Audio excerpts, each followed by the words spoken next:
The Maple Leafs fall to the Sens in preseason action. Let's break it all down on today's edition of the Locked On Leafs podcast, part of the Locked On Podcast Network. It's your team every day.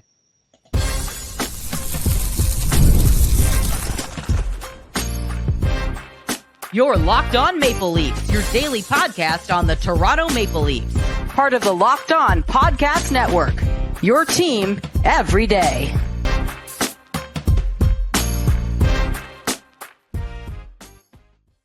Hello and welcome into the Locked On Leafs podcast, a daily Maple Leafs centered podcast hosted by myself, Mike DiStefano, and my co-host, Dave Morassutti. Today's episode is brought to you by FanDuel. Download the FanDuel app now by visiting FanDuel.com and win $300 in bonus bets if your first $5 bet wins. What's happening, Dave? How you feeling on what's today? Wednesday. How you feeling on a Wednesday? It looks like you're back. Well, you know, like when you get back from vacation, like midweek, and you're just like, wait a second, it's not Monday. Yeah. I know it's my first day back to work, quotes, but it's not Monday. I'm like, wait a second, it's Wednesday. I was going to say, how was your weekend? For sure. Yeah, exactly. Is your mic? Are you connected to your mic? It sounds a little. Uh-oh. Yeah, it sounds maybe like we're catching some background noise or something. You I don't know. You let me know if that's. Is that better? There you go. Yeah, that is better.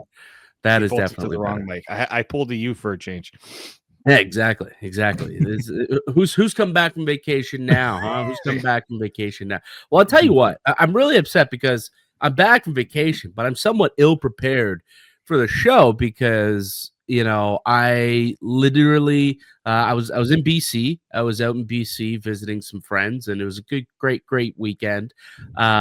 But I was unable to watch the game last night because I was flying back to Ontario during the game, and I was like, "Oh, perfect! I'll just pop the game on." If they had Wi-Fi on the plane, I'll pop the game on and watch it on my flight home. It would be perfect.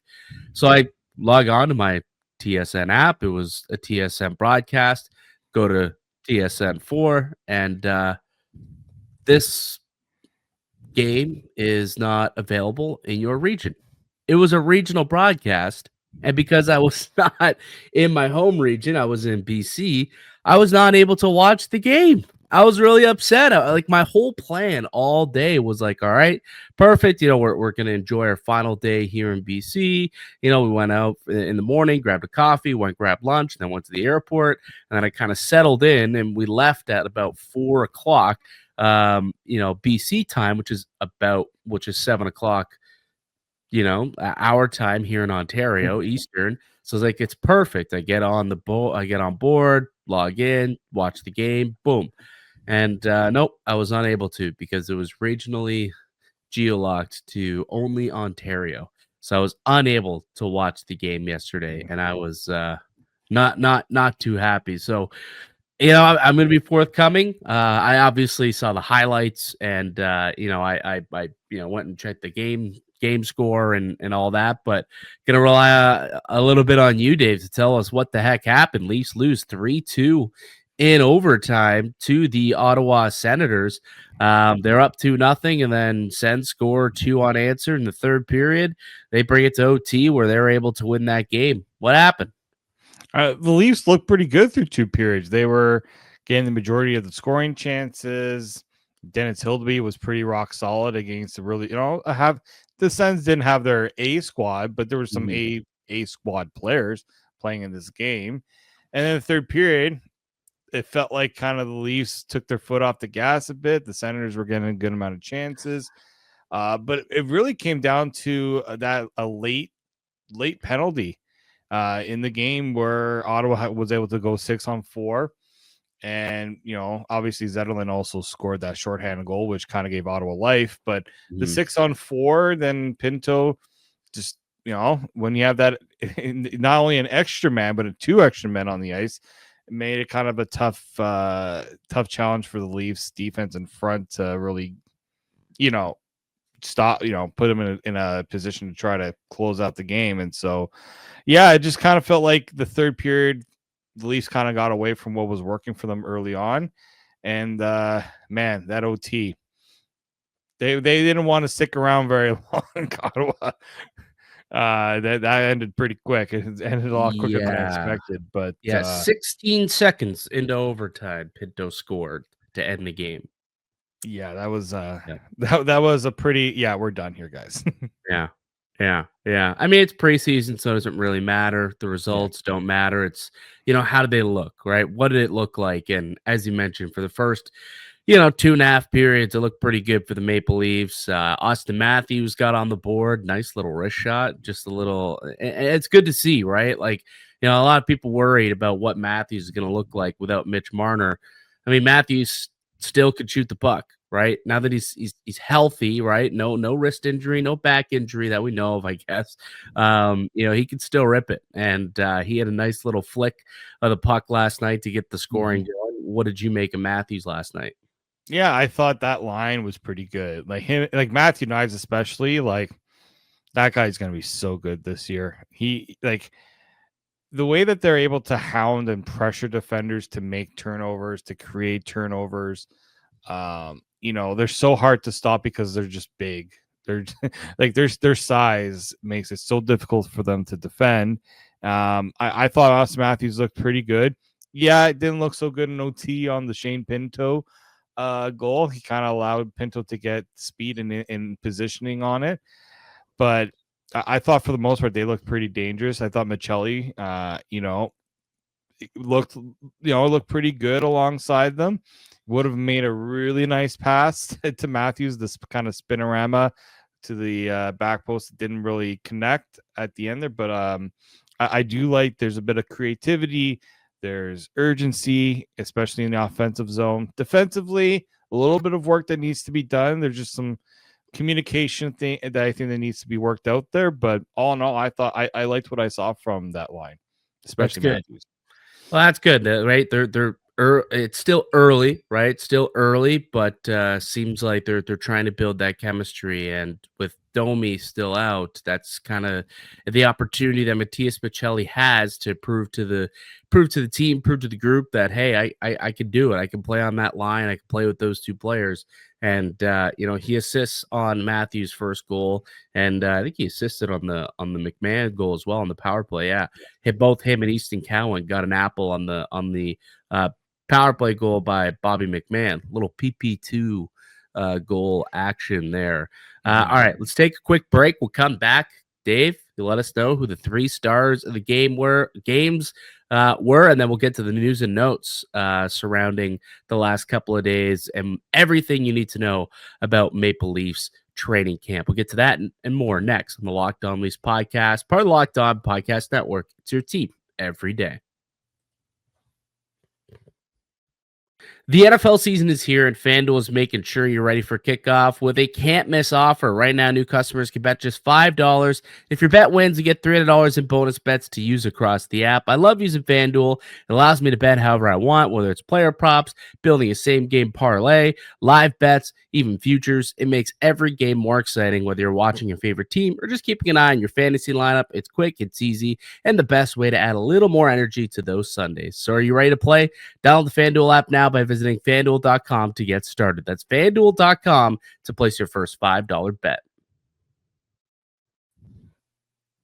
The Locked On Leafs podcast continues. Mike DiStefano, Dave Morassutti with you as we are each and every weekday, Monday through Friday, free and available wherever you get a podcast. You can also find the Locked On Leafs podcast on YouTube as well. Make sure you're subscribed for that daily dose of Maple Leafs content each and every day directly to your phone, computer, tablet, wherever you listen to your podcast. All right, Dave, Maple Leafs lose 3-2 in overtime in their second preseason game, so they fall to 1-1 in the preseason.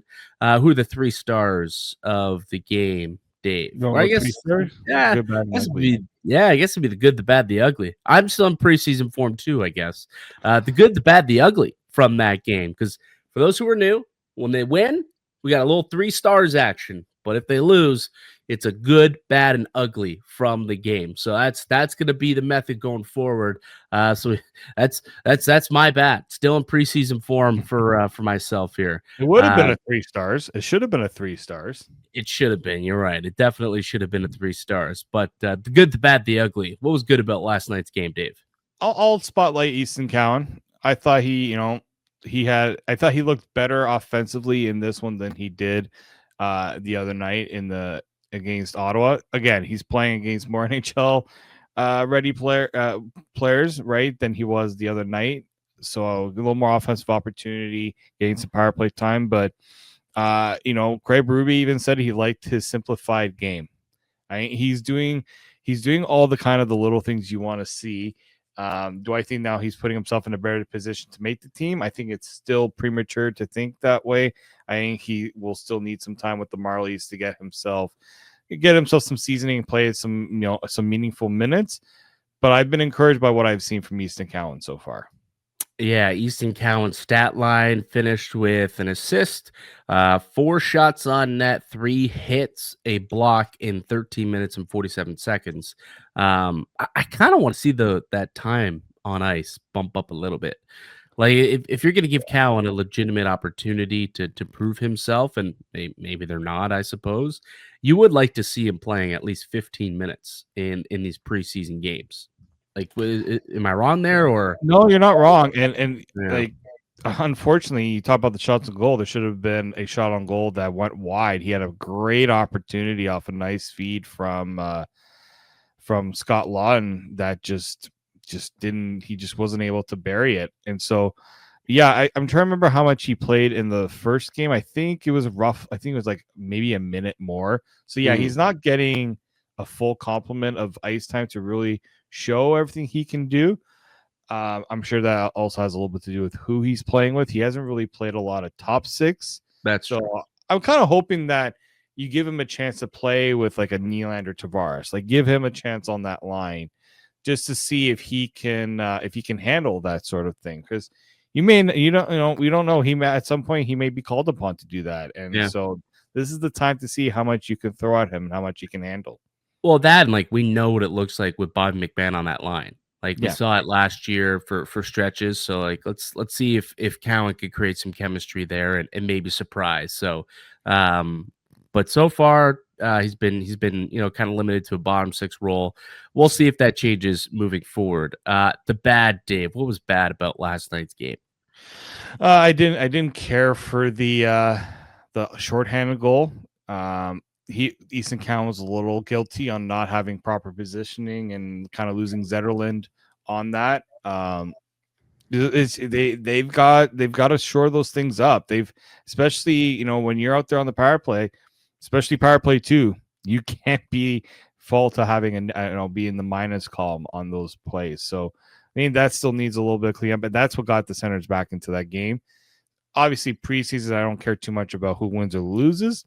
But those are the sort of things you don't want to have in your game and going into the season. So I didn't really care for that. And the ugly from last night's Maple Leafs 3-2 overtime loss to the Ottawa Senators. Yeah, it's probably the overtime goal like that. It was you lose the draw. Okay, yeah, it's fine. Pinto's pretty good on the draws, but it was what happened after that. You had Nylander kind of going in there, and Matthews didn't have he didn't read the play right. He just let Pinto get by him. Can't let that happen. We've seen at times where you need to be better in. Morgan Riley took his guy.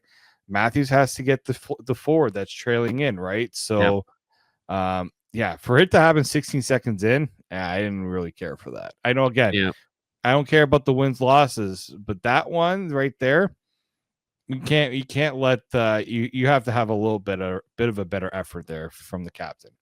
Yeah, absolutely. And to lose 16 seconds into overtime, a little demoralizing, especially after you were leading the entire game and then just kind of coughed it up late in the third period there. And then, to not last too much longer, not be able to get a shot off an OT kind of stinks. But got a chance to see Auston Matthews finally in action without Mitch Marner. He did score a goal. It sounded like that desert line looked okay throughout the first game there.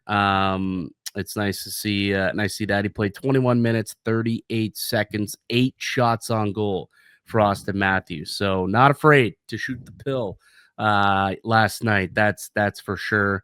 But we'll see how he looks moving forward. The one other newsy item, I suppose, from last night's game, we'll get to it. An update on Matthew Knies, who left the game for a little bit, did return. We'll see what the situation is for him moving forward, and some other news and notes around Leafs camp. That's next in the Locked On Leafs podcast, part of the Locked On Podcast Network. It's your team every day.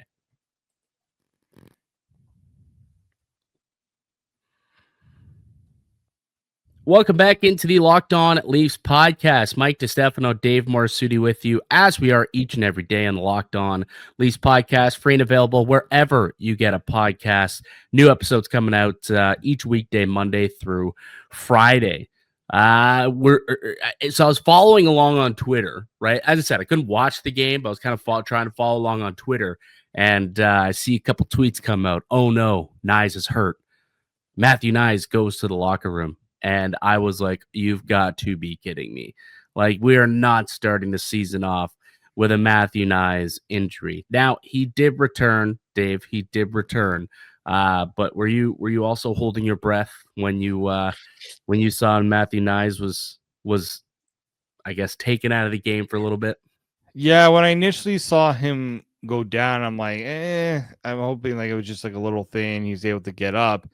But then I saw the replay, and I was concerned that the skate caught him in the head, and that would have been a concussion. Because we know Matthew Knies has had the concussion problems in the past. So I was a little concerned about that. But then when I heard them say that he won, he got some stitches, that was a big sigh of relief. Because you just he's such a crucial part to this lineup that you don't want a meaningless preseason game to derail his start to the season. So yeah, that was a bit of the Discord was also getting a little concerned when Matthew Knies took some shifts off, but it was good to see him come back on the bench and finish out the game. Yeah, he came back, and sounds like he's going to be okay, but definitely a bit of a scary situation.